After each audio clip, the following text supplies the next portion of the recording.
Esta semana vi dos noticias que a los ojos de todos los seres humanos o los habitantes de este planeta que se interesan por las noticias, por lo que pasa, espero que usted lo haga. Tenemos que saber cómo se mueve el mundo en el cual estamos.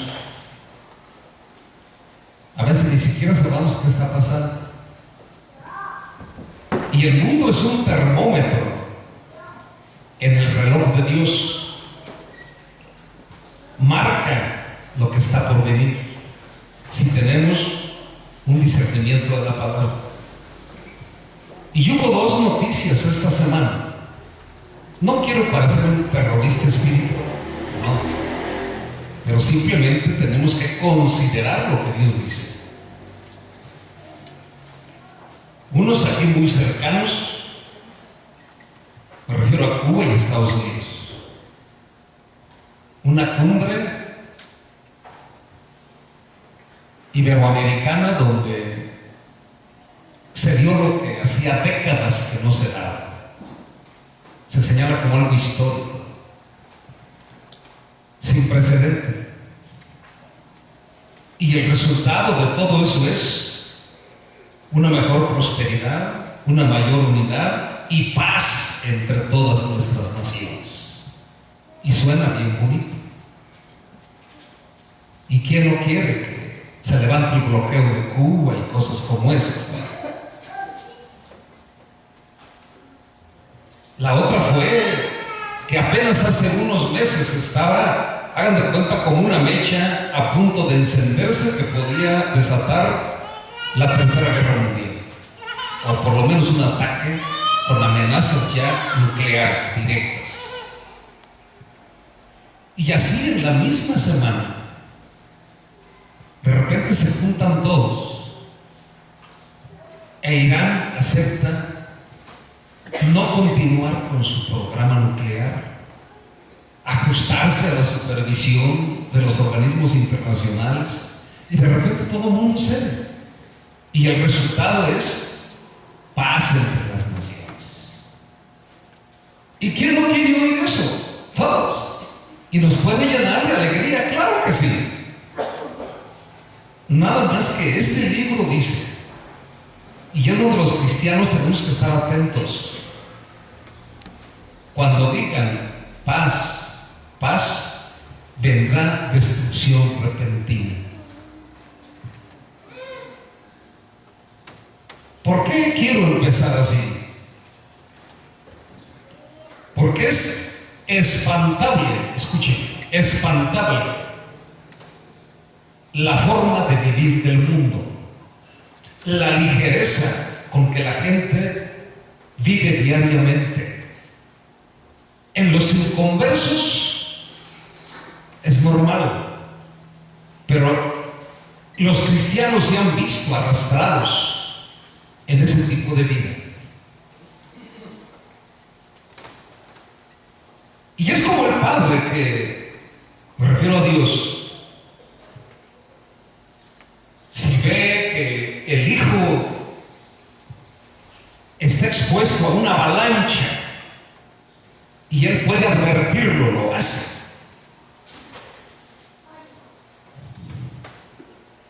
Si usted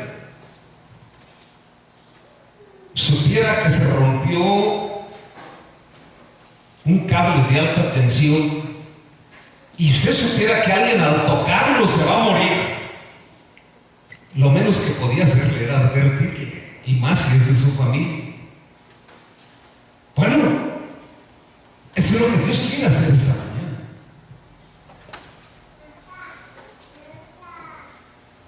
Tenemos que ser más preocupados por nuestra forma de vivir. Tal vez esté pensando otra vez, sí, otra vez. Ya lo dijimos. Queremos cumplir el anhelo del corazón de Dios de ser gente santa, gente que viva una vida vida distinta a cómo viven los demás. No importa si son cristianos o no. Si otros cristianos hacen ciertas cosas, eso no es un aval para que yo lo haga. Es responsabilidad de cada uno marcar una diferencia donde quiera que estemos. Si queremos realmente que el propósito de Dios se cumpla en nuestra vida. Estamos todavía demasiado sujetos a nuestros caprichos, a nuestra voluntad, desoyendo el consejo de Dios. Por eso el tema esta mañana es la advertencia, la palabra de Dios como advertencia. He tomado como base lo que está escrito en el libro de Isaías capítulo 1 versículo 2. En la parte primera dice: oigan cielos y escucha tú tierra, porque habla Dios. Quiero comenzar diciendo que toda la palabra de Dios es digna de considerarse con toda seriedad y con toda responsabilidad por sus hijos, porque es el medio a través del cual Él nos expresa su absoluta voluntad, su única autoridad, sobrecogedora, eterna. Por eso cuando Dios habla, nosotros debemos callar, escuchar y retener. Todo lo que Dios nos dice, y tenemos que hacerlo con un espíritu humilde y sencillo. ¿Cómo nos falta humildad y sencillez para poder saber callar cuando Dios habla? Registrar esa palabra, retenerla y ponerla por obra. No es cualquier palabra. Si los cielos tienen que callar y la tierra tiene que callar, imagínense ustedes los hombres.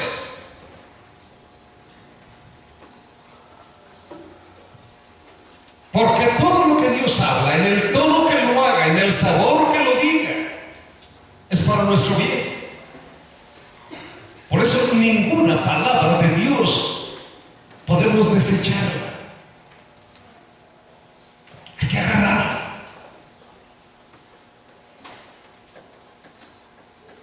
Y hay varias formas a través de las cuales Dios nos habla en este libro. A veces lo hace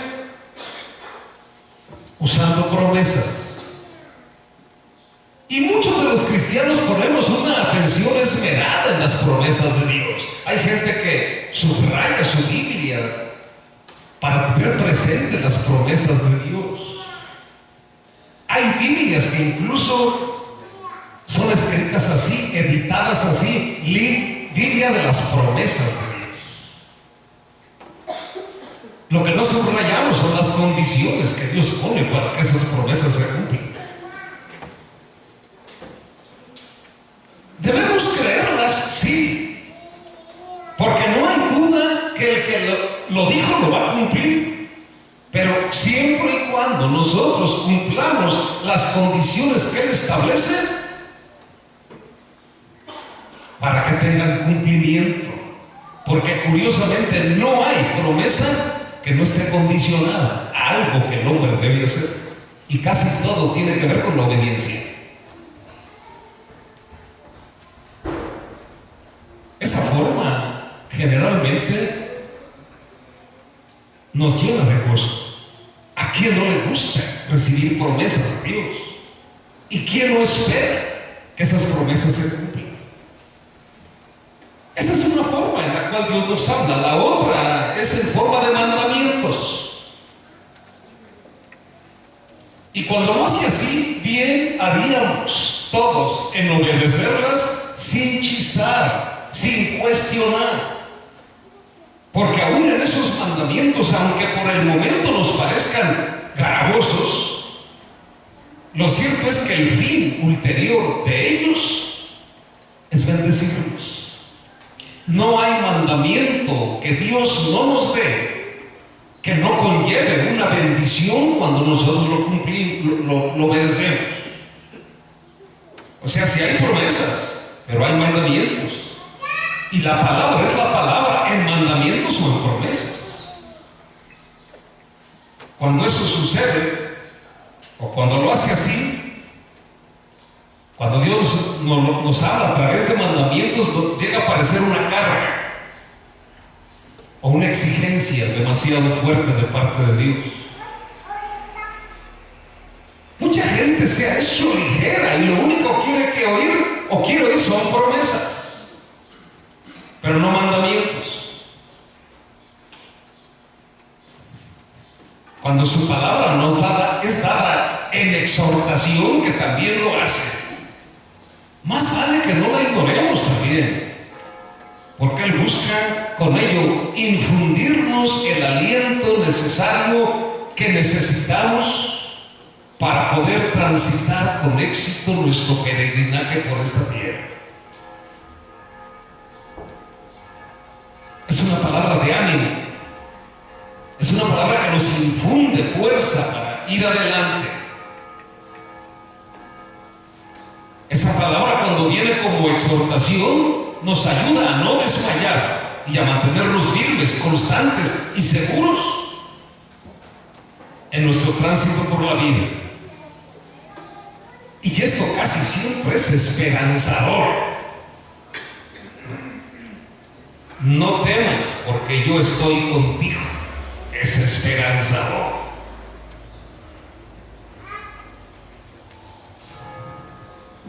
El ángel de Dios acampa en derredor de los que le temen y les defiende. Es esperanzador.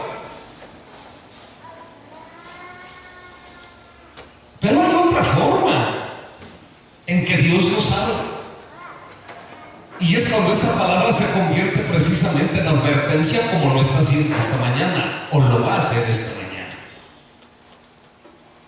Es decir, cuando llama nuestra atención sobre algo en particular y lo hace a manera de prevención anticipada. Advertir es prevenir anticipadamente. Por eso dice, te advierto, que no te caiga de sorpresa. Y es precisamente ahí donde nos vamos a ocupar esta mañana, porque Dios quiere eso.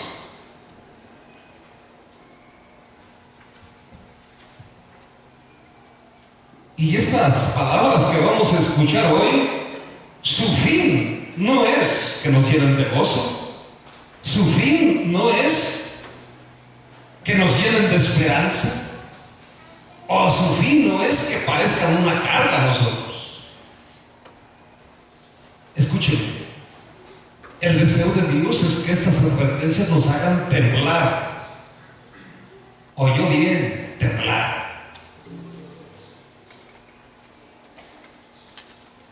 Yo sigo insistiendo que los tiempos no están para predicar una palabra ligera, una palabra que solo satisfaga o intente satisfacer los deseos, deleites y placeres de la gente o la comodidad de la gente.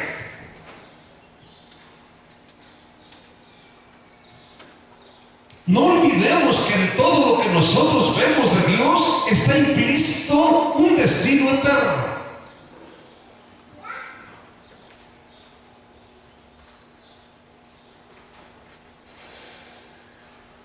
Y voy a las advertencias directamente. No es una idea mía, ni siquiera tuve que concretar yo de alguna forma lo que la Escritura dice, porque eso es lo que dice. Es la voz de Dios. La primera es: el alma que peque, esa morirá. Si usted lee esta Escritura, anteceden unas palabras que nos gustan. Todas las almas son mías. el alma que pecare, esa morirá. Esa es la sentencia, esa es la advertencia. Te advierto que cualquier alma que peque le espera la muerte. Y el pecado ha llenado el mundo, y el pecado ha penetrado aún en el mundo cristiano. Esta advertencia debe llevarnos a entender que es responsabilidad de cada uno de nosotros como cristianos excluir el pecado de nuestra vida y poner nuestra confianza total al abrazar la salvación. La salvación implica abandono del pecado, excluir el pecado de nuestra vida. Porque el alma que peque, esa va a morir. De manera que si nosotros abrigamos la falsa esperanza de que Dios pasará por alto nuestras maldades, déjeme decirle, estamos en un error. Y se lo voy a decir claro, estamos perdiendo el tiempo aquí. Si usted cree que con venir aquí, cantarle al Señor, leer la Biblia de vez en cuando, ofrendar, diezmar, ya la hizo, yo le tengo una noticia: no, si no vive la vida que Dios demanda. El apóstol Pablo se encarga de ratificar esta sentencia de una forma inobjetable. Y si unimos las dos partes de la Escritura, vamos a entenderlo. El profeta dijo, de parte de Dios, el alma que peque, esa morirá. Escuche lo que dijo Pablo: porque la paga del pecado es muerte. No podemos esperar otro tipo de retribución más que la muerte. El pecado trae muerte. Un día se lo dije en una frase: así como necesariamente después del día viene la noche, ¿quién lo duda? Nadie. Después del pecado viene la muerte. También lo dijo Dios. Debemos estar conscientes que no hay excepciones. Fíjense bien, vivir pecando es vivir abrazando la muerte. Se lo voy a repetir: vivir pecando es vivir abrazando la muerte. Esto debe hacernos temblar. ¿Y cuántas veces el pecado lo vemos de una manera ligera que llega a hacerse para nosotros un hábito? No pasa nada. No, sí pasa. El alma que peque, esa va a morir. Si esta no es advertencia, no hay advertencias. La segunda advertencia, y quiero que vaya captando, son advertencias ligadas de parte de Dios. Una nos lleva a la otra, o ratifica lo dicho anteriormente. Están unidas, ligadas, concatenadas. Los malos serán trasladados al Seol. Todas las gentes que se olvidan de Dios. Así que ya la gente puede vivir solazándose en su alejamiento de Dios, en haber excluido a Dios de su vida. Esto es, a su manera. Aplicando el título de una canción de un famoso compositor: a mi manera. Esa canción casi todos la cantamos. Cuando se trata de actuar y de vivir, es a mi manera, no es a la manera de Dios. Un cristiano ya no puede decir a mi manera. Un cristiano dice a la manera de Dios. Es como yo tengo que vivir. Porque los malos van a ser trasladados al infierno. Todas las gentes que se olvidan de Dios, sin excepción. Aquí Dios nos advierte que la vida de maldad es camino de perdición y solo tiene un fin seguro. Escúcheme: el infierno. Y el infierno es tan real como esa luz que nos está alumbrando. A A veces nos convertimos nosotros en gente muy menospreciativa. Pero nuestros jóvenes el día de ayer se esmeraron en hacer un programa de Expresa, donde ellos quieren sacar lo que traen dentro, mostrar sus habilidades, sus capacidades.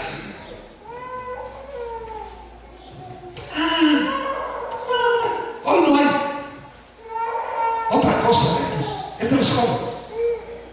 ¿Dónde están los padres para impulsarlos, para decirles: estoy contigo, hija, estoy contigo, eso es lo que yo quiero, que tú saques lo que traes para que se lo ofrezcas a Dios? Te felicito.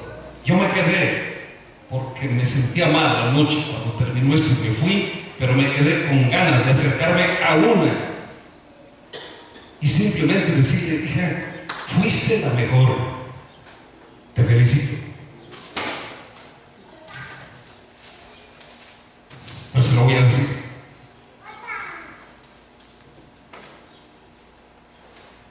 Ayer se presentó una obra aquí que tiene un poquito de discernimiento espiritual, nos debe hacer temblar, la verdad. Porque hablo de una persona realmente que tuvo una amiga, y esa amiga le escribe una carta después de muerta y le reclama por qué no la compartió, porque fue a parar al infierno cuando ella se decía cristiana.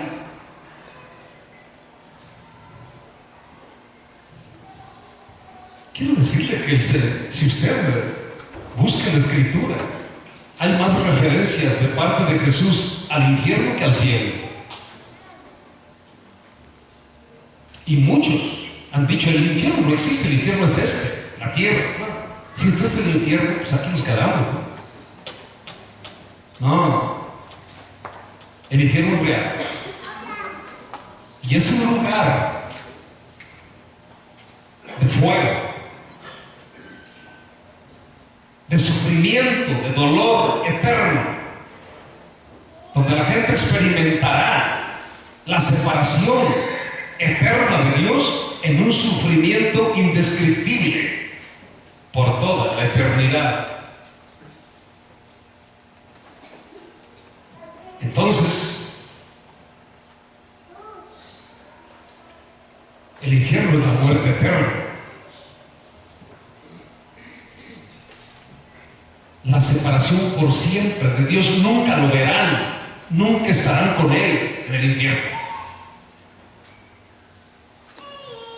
Olvidarse de Dios es algo fatal para todo ser humano, sea creyente o no, pero de una manera particular para aquellos que alguna vez tuvimos intimidad con Dios, cercanía con Él, disfrutamos de su presencia y de repente empezamos a alejarnos. Yo he estado compartiendo con los servidores el abandono de la fe, que es alejamiento de Dios, lleva a la apostasía, a negar a Dios. Y a veces, imperceptiblemente, así como camina el cáncer por un cuerpo. Hay ocasiones que la persona está enferma de cáncer. Cuando llega con el doctor y le abre, le cierra, no hay nada que hacer, está invadido todo. Fue comiéndose células, lo fue separando de la vida. Así es el alejamiento de Dios. Empezamos por soltar una cosita y otra, y poco a poco nos vamos, poco a poco nos vamos, y poco a poco nos vamos separando, hasta que viene un momento en que Dios se nos hace un extraño. Ya caímos en el abandono de Dios.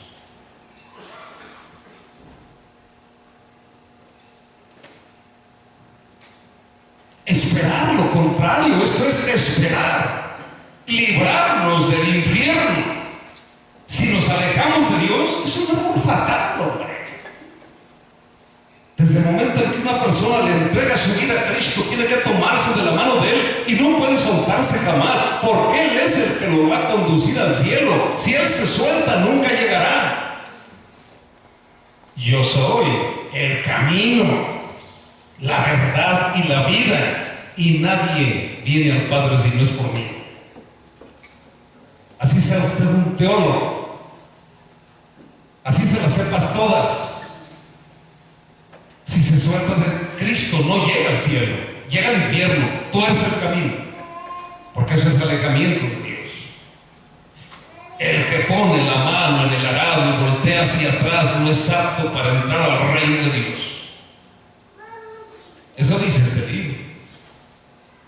Por eso preocúpese de estar siempre cerca de Él, que todo lo que haga, piense, planee, proyecte, lo acerque a Dios, no lo aleje de Dios. Yo tengo una frase: todo aquello que me aleja de Dios no es de Dios, todo aquello que me acerca a Dios sí es de Dios.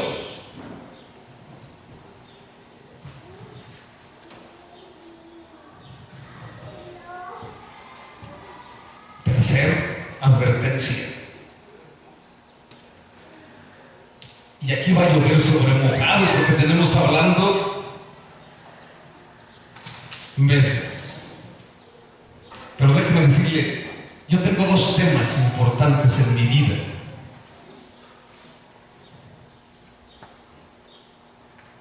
Jesucristo y su cruz, y el nuevo nacimiento. Yo quisiera que valoráramos lo que representa la cruz de Cristo y que realmente naciéramos de nuevo. Eso quisiera yo ver en la congregación. No que viéramos la muerte de Cristo como algo ligero y su cruz como un amuleto. Y seguir viviendo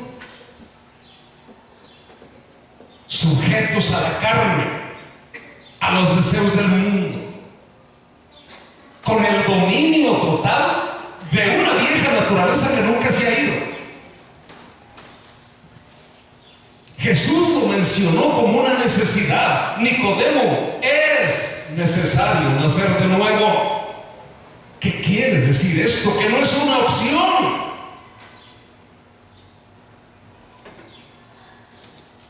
Cuando Él dice: el que no nazca de nuevo no puede ver el reino de Dios, el Señor está diciendo, advirtiendo, que no es suficiente simplemente creer en Él como Salvador y Dios, sino que es una necesidad del creyente morir al viejo hombre y nacer de nuevo.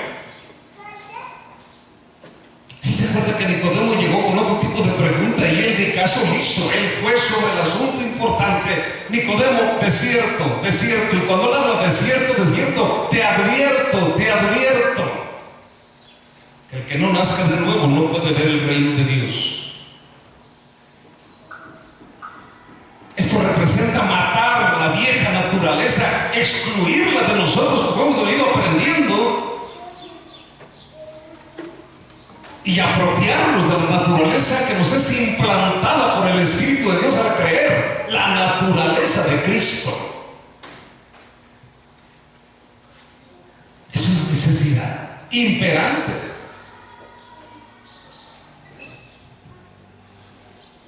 Si usted le pone a Dios así, ¿qué prefiere, Señor? ¿Que yo hable en otras lenguas o que nazca de nuevo? No le quiero decir la respuesta. ¿Se la puede imaginar? No me importa que no hables otras lenguas angelicales. Me importa que nazcas de nuevo, porque quiero que entres al reino de Dios, que lo veas. Un cristiano no nacido de nuevo no ha visto el reino de Dios. Y si no puede ver el reino de Dios, menos puede entrar en él. Y no me lo inventé yo, Él mismo se lo dijo: de cierto, te digo, Nicodemo, que el que no nazca de agua y del Espíritu no puede entrar en el reino de Dios. Ver y entrar. Quizá vemos muchos cristianos que hemos visto, pero la pregunta es: no basta solo ver, hay que entrar. Y cuando la Biblia habla, como aquí, de agua, habla de limpieza espiritual. El agua limpia. El agua es la palabra. Cuando una persona nace de nuevo, aprende a beber el agua divina que brota para vida eterna. La anhela, la desea, la bebe, la busca, la recibe.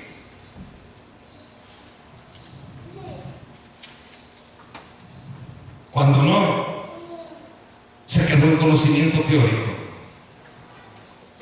Este es el problema del pueblo de Dios ahora, que engañosamente a veces hemos creído, porque así se nos ha enseñado, que tenemos una lucha entre la vieja naturaleza y la nueva naturaleza. Yo les decía el martes, la vieja naturaleza y la nueva no pueden coexistir. En el momento en que la persona recibe la naturaleza de Cristo, la vieja naturaleza pecaminosa es excluida, se va. Queda la carne. Pero no es lo mismo la lucha que se entabla contra la carne por el Espíritu a la lucha que se dice que el cristiano enfrenta contra la vieja naturaleza. No, la vieja naturaleza no existe. Carne es tendencia natural a vivir en independencia de Dios. O sea, no en dependencia a hacer mi voluntad, a vivir separados de Dios, a no hacer caso a sus advertencias, porque yo pienso, yo digo, yo creo. ¿Están entendiendo? Pero es recómoda esa doctrina, ¿no? ¿Qué quiere, pastor? Es la lucha contra la vieja naturaleza. Me ganó la vieja naturaleza. No, la vieja naturaleza no existe. Si existe, usted no ha nacido de nuevo, usted no es un cristiano todavía. Pero eso es eso. Aunque suene fuerte, es la realidad. Esa es la grandeza de Jesús, de Dios. Nos recibe como venimos, hechos una podrida llaga, pero nos ama tanto que no nos deja como estamos. Tiene que sanarnos y purificarnos. Y a veces queremos seguir viviendo de la misma manera. Nacer de nuevo, mis amados, no es una opción, no es una alternativa, es una necesidad imperativa. Por eso es bueno preguntarnos. Escúcheme, cada día yo le recomiendo, y vamos a llegar por la noche a la casa, o ahorita de regreso, vaya, incluso puede con su esposa, con su esposo, con sus hijos, con quien vaya. Hijos, ¿has nacido de nuevo? Preguntémonos cada uno en la noche si hemos nacido de nuevo. Porque si no hemos nacido de nuevo, ni vamos a ver el reino de Dios, ni vamos a entrar al reino de Dios. Así se pasa 20 años aquí.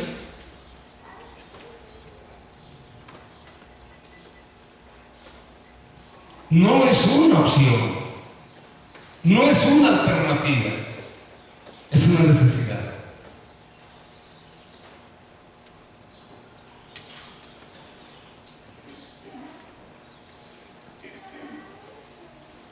La cuarta advertencia, que va íntimamente ligada: si no se arrepienten, todos perecerán igualmente. Esta advertencia no deja lugar a dudas en cuanto a que la salvación de la condenación eterna tiene su origen en un verdadero, real y sincero arrepentimiento. Aquí tenemos que hacernos otra pregunta: ¿cómo acepté yo al Señor? ¿Realmente fue con un profundo arrepentimiento que me llenó de vergüenza, de dolor por haber ofendido a Dios? Si no es así, por eso sigo viviendo la misma vida, porque no ha habido un real arrepentimiento en mí. El verdadero arrepentimiento lleva a un alejamiento total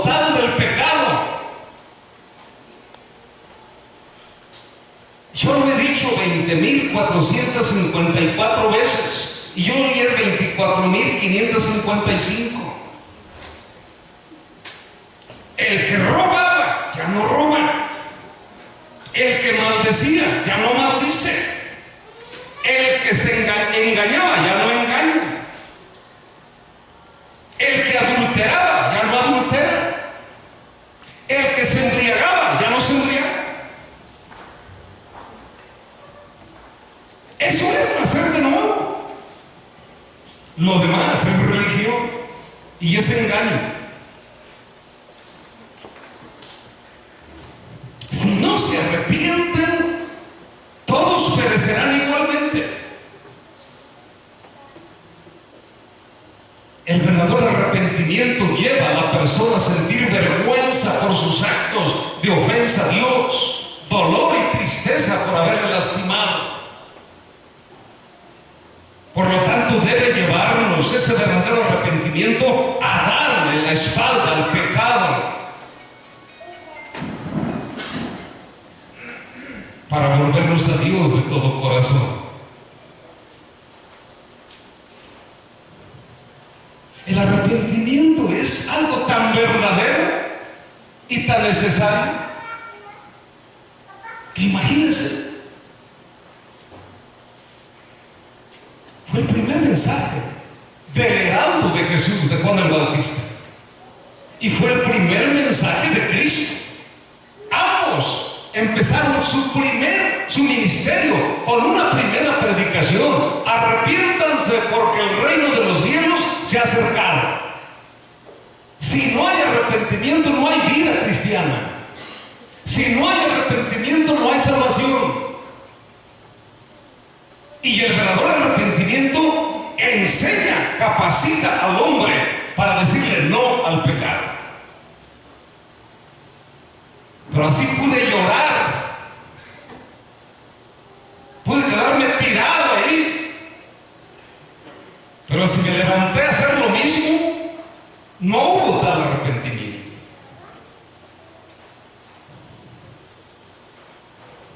Cuando estaba de moda el que la gente oraba por las personas y se caía, yo pensaba, bueno, si se cae y se levanta nuevo, pues qué bueno, ¿no? Pero si se cae y se levanta igual, en vano el zapotazo que se dio. ¿De qué sirve? Y menos cuando te avienta.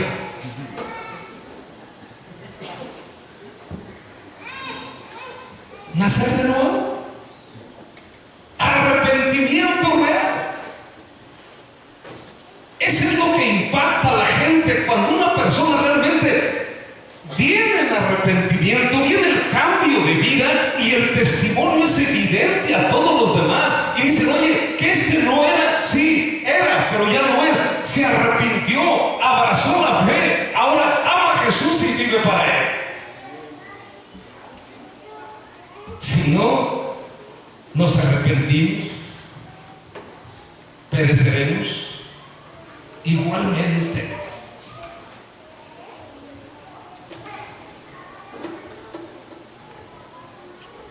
Aquí me refiero a esos pecados de omisión, involuntarios, ocasionales, no a pecados de muerte, como la Biblia los llama, que se los voy a mencionar ahorita, que son los pecados recurrentes de una persona sin Dios, de una persona perversa que vive excluyendo a Dios de él.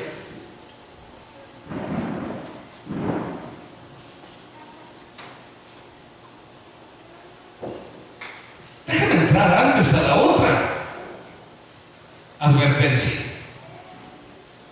No todo el que me dice Señor, Señor, entrará en el reino de los cielos, sino el que hace la voluntad de mi Padre que está en los cielos.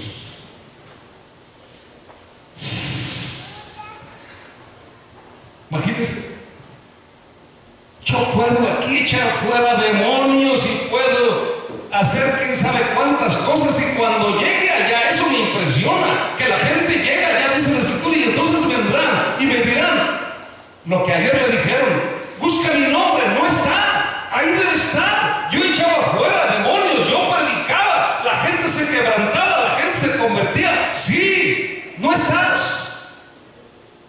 ¿Qué no te acuerdas que yo hacía milagros? Apártate de mí, no te conozco. Hacedor de maldad. Escúcheme, hacedor de maldad. Un cristiano ya no es hacedor de maldad. Un cristiano es hacedor de vida, de verdad. ¿Por qué? Porque la naturaleza del que vive está en él, y del verdadero que dijo: yo soy la verdad y la vida, está en él.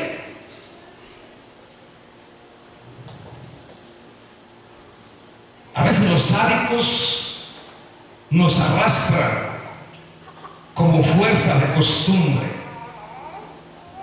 Pero es frecuente que yo a alguna persona le diga: oye, esto, no, es que estoy haciendo esto, ya hice esto. Y cuando yo lo checo, no ha hecho nada. ¿Sabe cómo se llama eso? Mentira. Un cristiano no puede mentir.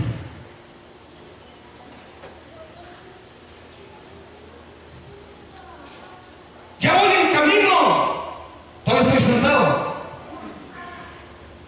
Estoy mintiendo. Y si ve cómo se hace ligero. Pasa nada, pues que no, si pasa. Y pasa algo terrible. Este libro dice que los mentirosos tienen un padre. Se llama Satanás, porque es padre de mentira. Y a veces con cuánta ligereza a uno de los hijos les mentimos, o a la esposa le mentimos, o al padre de familia le mentimos.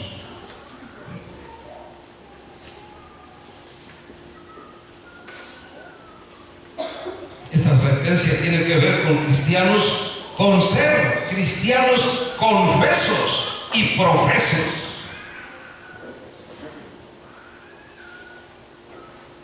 Pero no solo de dicho, sino de hecho. Muchas veces yo he dicho: decir que se es cristiano porque se asiste a una congregación es fácil. Ser cristiano no es tan sencillo. Tiene un precio. Así que usted puede traer su Biblia aquí, la más grande que tenga, y puede cantar precioso, levantar sus manos y todo, pero puede no ser un cristiano.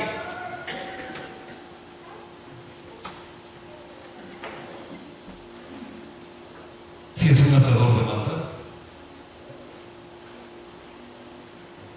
si está haciendo su voluntad y no la de Dios. Un cristiano somete su voluntad a la voluntad de Dios. La generalidad de los cristianos queremos que Dios sujete su voluntad a la mía. Por eso estamos: quiero que hagas esto, quiero que esto, quiero que esto, quiero que el otro. Aún en el orar, a veces estamos pidiendo lo que haga nuestra voluntad, no la de Él, lo que nosotros queremos. E infinidad de cristianos que sabemos la Escritura y sabemos cómo dice Dios que debemos actuar en determinadas circunstancias, hacemos lo contrario. Y entonces estamos haciéndolo a nuestra manera. Otra vez, es mi voluntad, no la de Él. Cristiano no se manda solo. ¿De veras?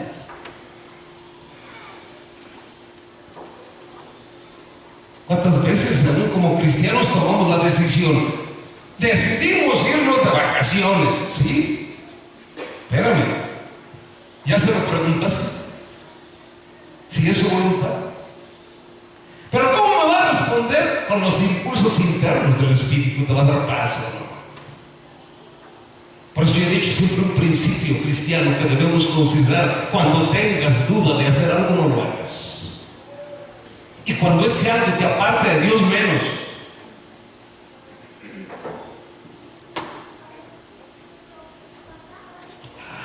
pastor, se me hace que está usted exagerando.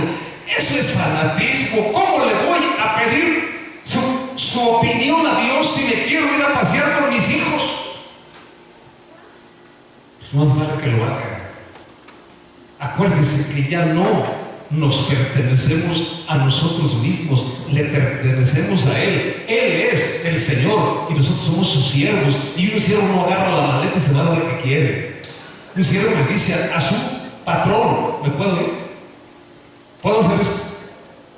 Si no, no.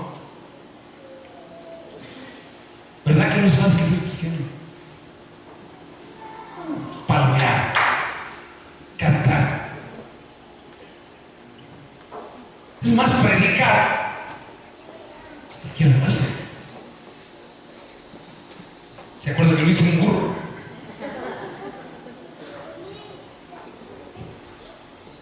No es ningún mérito.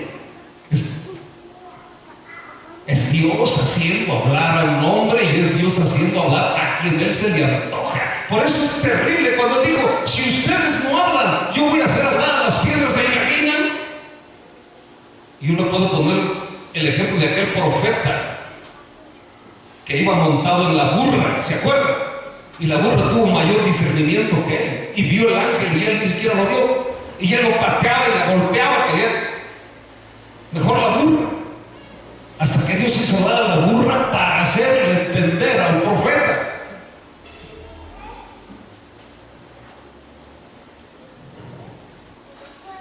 No somos nada, hombre, si no fuera por su gracia.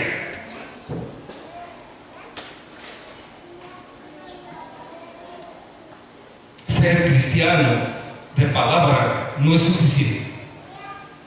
Lleves esto: Dios abrirá las puertas del cielo al que hace del cristianismo una forma de vida y de su palabra una norma.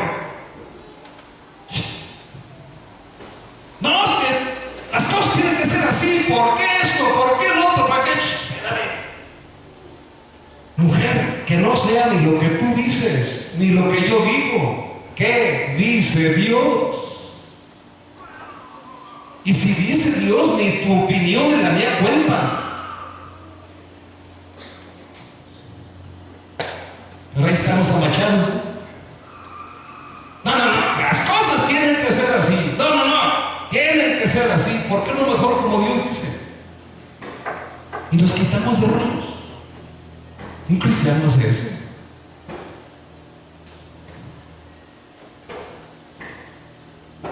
Este es un sedazo por donde Él hace pasar todo lo que piensa, dice y hace. Si pasa, ya estuvo. Si se atora, ya no.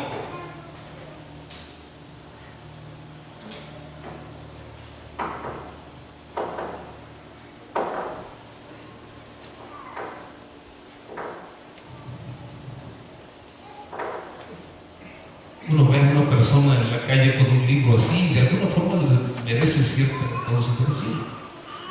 Usted no es tan ignorante, pero sin importar el color que sea, verde, negro, el que quiera, no se trata de traerle aquí, se trata de traerle la voluntad en el corazón y de obedecerlo. Por eso Jesús dijo: por sus frutos los conocerán. Procuremos que nuestra vida se ajuste a esta palabra.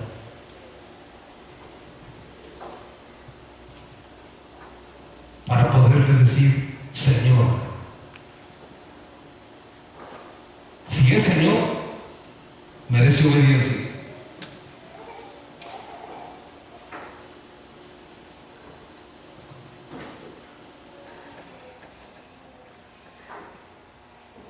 Al cielo no vamos a entrar aquellos que solamente confesamos a Jesús como Señor y Salvador. Esa es una doctrina ligera y barata que la gente no sabe interpretar. Porque si yo digo: te confieso como mi Señor, yo me confieso como siervo, y en ello va implícita mi obediencia total a ti. mi fidelidad total a ti.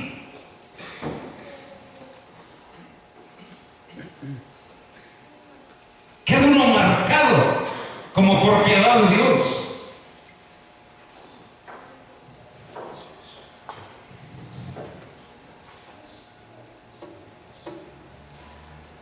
Cuando nosotros hacemos esa confesión, nos comprometemos a obedecer voluntariamente a ese Señor en amor, sujetando nuestra voluntad a la de Él.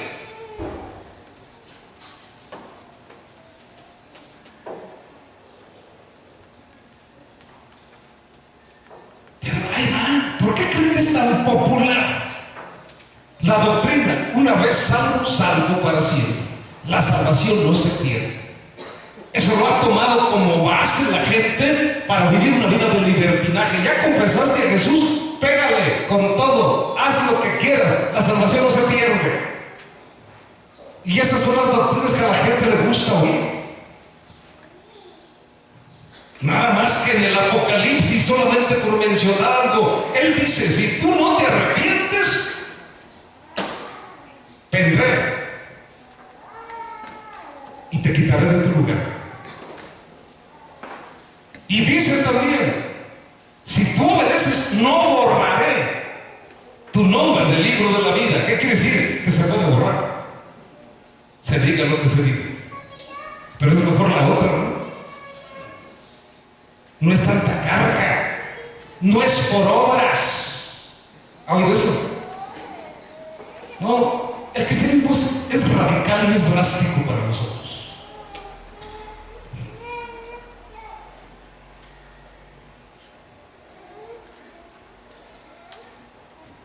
Ahí le va la última advertencia. Que esto tiene que ver con las prácticas del hombre sin Dios, de la persona sin Dios. Estos son los pecados de muerte, si usted quiere identificarlos. Porque luego la gente pregunta: pastor, ¿cuáles son los pecados de muerte y cuáles son los que no son? ¿Saben qué está diciendo? ¿Cuáles sí puedo cometer y cuáles no? Ninguno. Pero andamos en eso siempre. ¿Hasta dónde? ¿Hasta aquí? ¿Hasta dónde puedo llegar? ¿Hasta aquí? Queremos andar en el filo de la navaja. Ojo con esto, por favor. Ningún fornicario o inmundo o avaro que es idólatra tiene herencia en el reino de Cristo y de Dios. Oyó bien, ninguno. Llámese como se llame y haga lo que haga. Si usted escucha otra cosa, le están mintiendo. Le están dando a tole con el dedo. ¡Ninguno! Yo puedo vivir una vida pura, 20 años, pero si llego a cometer inmoralidad, troné. Perdí la herencia. No hay herencia.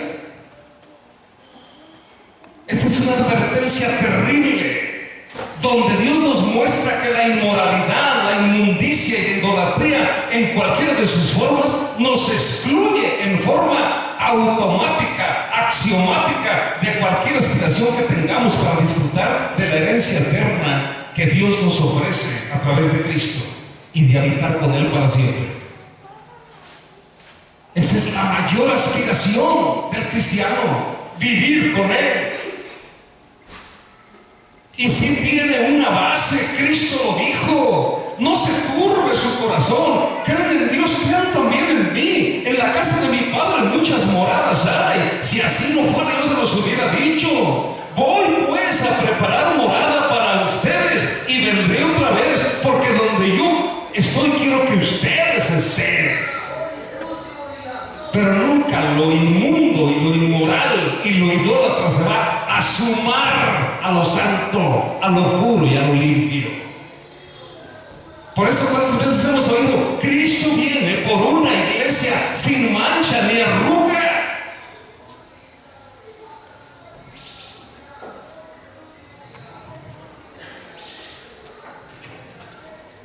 advertencia no admite duda.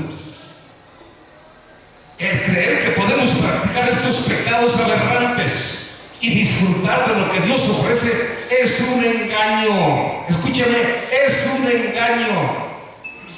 Si usted concibió aquella idea de que puede fornicar, adulterar y luego ir y doblar sus rodillas, perdóname, Señor, y la sangre de Cristo ya lo limpió, más vale que leamos Hebreos.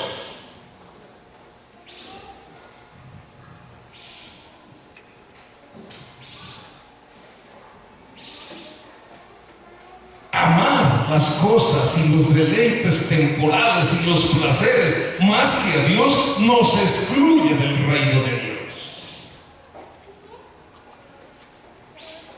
El apóstol Pablo hace énfasis en esto y yo quiero mencionarlo.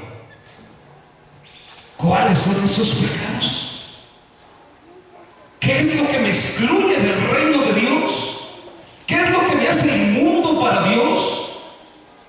¿Qué es lo que me hace perder la herencia? Escuche, envidias, homicidios, borracheras, orgías y cosas semejantes a estas, acerca de los cuales les amonesto, como ya se los he dicho antes, que los que practican tales cosas no heredarán el reino de los cielos.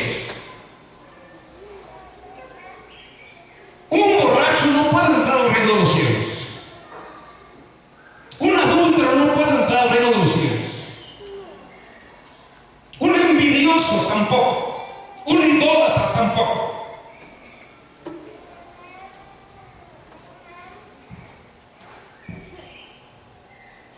Pablo dice luego a los Corintios, por si queda alguna duda,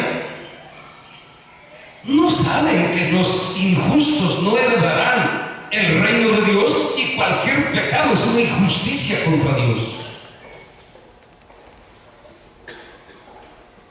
No erréis, ni los fornicarios, ni los idólatras, ni los adúlteros, ni los afeminados, con todo lo que las leyes digan,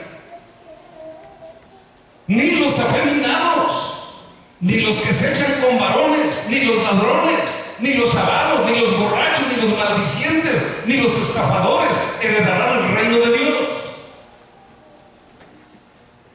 ¿Está claro? Esos son los pecados de muerte. No se pierda la clase del martes próximo, porque vamos a entrar exactamente a analizar los tres tipos de hombres que hay o de personas. Y estas son características, y adelanto, del hombre natural, inconverso, que vive sin Dios, ajeno a todo conocimiento de Dios. Son los pecados normales. Ahora, ¿no es aberrante que muchos cristianos todavía los practiquemos? Por eso la advertencia.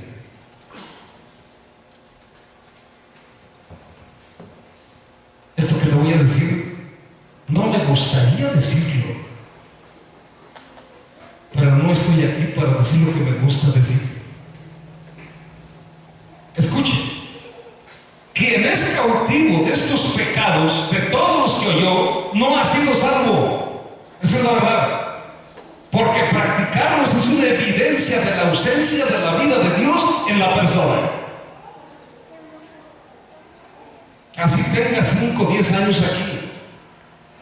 Si usted sigue cautivo del vicio, de cualquier vicio, de la inmoralidad, de todos estos pecados que hemos mencionado, usted no ha sido salvo.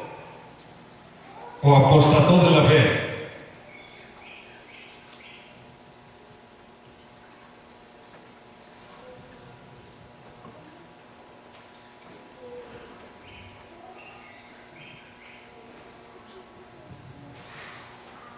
Una última palabra. En mi tierra el dicho popular dice, y aquí aplica de manera directa, y hoy no lo dice el dicho, lo dice Dios. Sobre la advertencia no hay engaño. ¿Quiere usted seguir la vida de apariencia? Péguele. Pero ya sabe lo que Dios nos dijo hoy, nos advirtió hoy.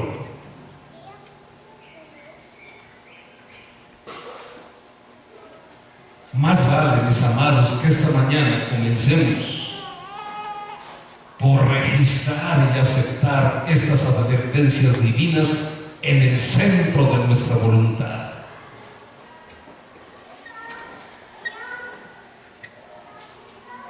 Y si es que hemos estado pasando por alto algunas de ellas, que yo no lo dudo, simplemente entendamos que Dios nos está llamando al arrepentimiento.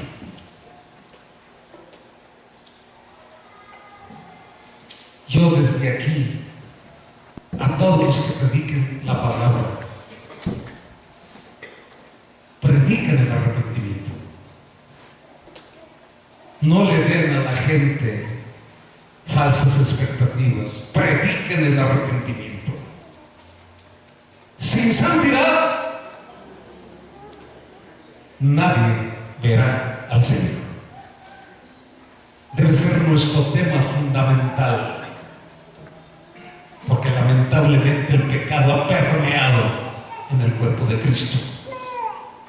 Y encontramos lo mismo aquí, levantando las manos, o aquí, viviendo una vida de libertinaje. Esa es responsabilidad. Yo no soy policía, se lo dije. Yo soy pastor y por eso le estoy predicando esto que Dios puso en mi corazón. Porque yo tengo que dar cuentas de usted. Yo se lo digo. Si no lo digo,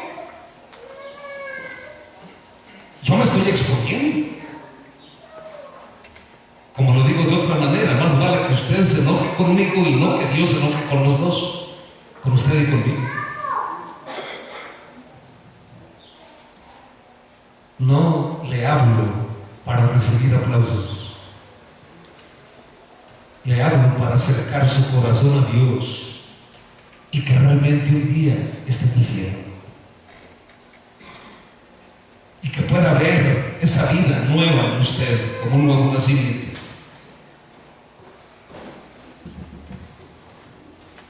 Dios no quiere la muerte del pecador, sino que se arrepienta y viva. ¿De qué habla esto? De un Dios de amor. Yo no estoy condenando a nadie. Dios nos está advirtiendo a todos, incluido yo. Ahora entiende por qué Pablo dijo: tengo que cuidar de mi salvación con temor y temblor, no sea que habiendo sido heraldo yo mismo me llegue a deslizar. Pues porque no se pierda. ¿Quién lo dijo? Yo creo, para mí, el más grande predicador después de Cristo. El más grande iluminado, eso sí era iluminado, después de Cristo. Y dijo: me puedo perder. No, hombre, dejemos de buscar dulce, dejemos de hacer lo que hacen los niños cuando les dan el pan. No se comen todo el azúcar de arriba y dejan todo el pan. Así, hay que comerlo lo parejo. Si queremos realmente decir que somos salvos.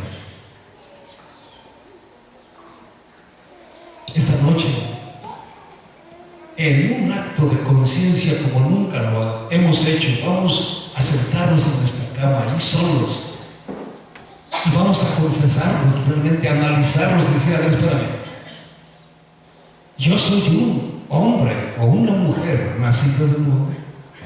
No hay ninguno de esos pecados ahí tremendísimos que el Señor señala que me caracterizan como un hombre no nacido de nuevo. Ahí mismo doble sus rodillas: Padre, perdóname, lléname de tu Espíritu Santo y hazme nacer de nuevo ahora. Y empecemos a abandonar estos pecados de golpe. Esto no es paulatinamente, es de golpe.